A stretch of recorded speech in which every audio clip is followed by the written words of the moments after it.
It's been over a year since the Nintendo Switch Online service launched, so now is a good time to take a look at it. Even though the service hasn't changed all that much over the year, I do think it's a better value now than at first.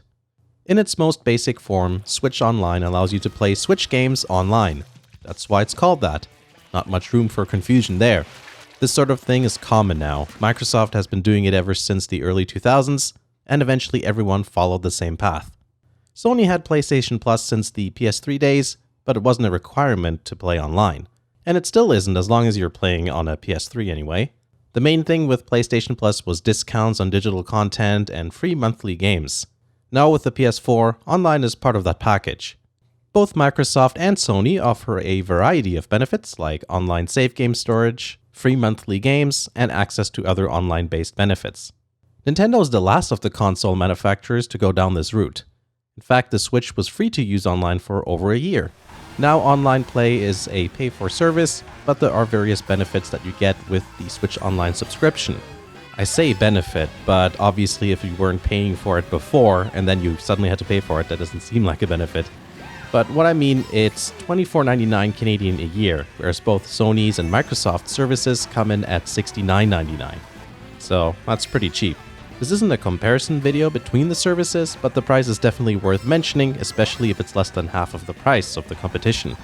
What is also worth mentioning is that some games don't require an online subscription in order to play online. Fortnite is the most common example I see listed, and since it's a really popular game, I guess people should know that so they don't accidentally buy it. I'm sure that's happened before. But for the vast majority of games, certainly Nintendo games, you do need to be subbed. Something I've noticed people talk about, which I've not seen any personal evidence of, is bad performance when playing games online. I don't play many games online since I've got a PC for most of that, but Mario Kart 8 and Splatoon 2 work great for me. I've never had connection issues outside of my own Wi-Fi issues that sometimes happen, and there's never any terrible lag either. The Switch lacks voice chat functionality that apparently some people expect. I don't use voice chat, so it doesn't really affect me. The only way to use voice chat is with the Switch Online application for iOS and Android. Sorry, WebOS users, you're out of luck. I guess it's a way to handle the situation. I don't use it because I don't want to talk to people, and if I play online with friends, I just use Discord. It's game dependent too, which isn't great. As I'm sure you know, you can talk to other people on PlayStation and Xbox whether you're playing with them or not, and it's too bad that you can't do that with the Switch. I'm sure lots of people would appreciate such functionality. Some games do support native Switch voice chat, but it's not great having that function be game dependent. This is a situation where consistency would be a good thing.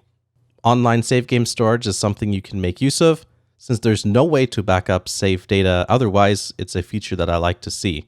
If you have more than one Switch, you can share your save game between them, which is really convenient. What is unfortunate is that some saves can't be backed up. Splatoon 2 is one of them. I don't know when the system uploads the save data, but every time I check the settings after playing a game, the data is all properly synced. So that seems to be working pretty well. Next up is something that is one of my favorite benefits of the Switch Online service: NES and SNES games.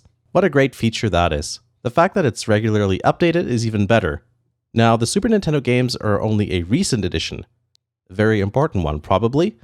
I'm much more into Super Nintendo stuff than I am NES, so that made Switch Online much more attractive to me. If I wasn't subscribed, that would have probably incentivized me quite a bit. There's some older games that I like to play in short sittings, and the save states allow me to play games without having to go to the next save point. Like with Super Mario World, I like to just play a stage or two and then stop. Both the NES and SNES, emulators are separate applications which you download from the eShop. The NES library is bigger since it has received regular updates, so that's no surprise there. Most of the games most people want to play are here. With the Super Nintendo, there's still some missing, but I'm sure this list will become bigger. I say list, but it's more like the beta version of Windows 8. I don't like these rectangles without borders. It looks messy because they're all bunched up. How about doing what both the mini consoles did? Or a regular grid is fine too. Overall, it's good though, and it's very convenient to play these older games like this. I can't wait to see other SNES favorites on here. Here's an interesting bit of trivia.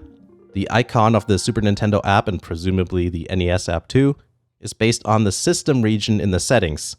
Even though it's downloaded from the North American eShop, I have my system set to UK English, because that way the temperature in Breath of the Wild is shown in Celsius instead of Fahrenheit. So that means I get the Euro spec SNES controllers on the icon. Kinda cool that it works that way.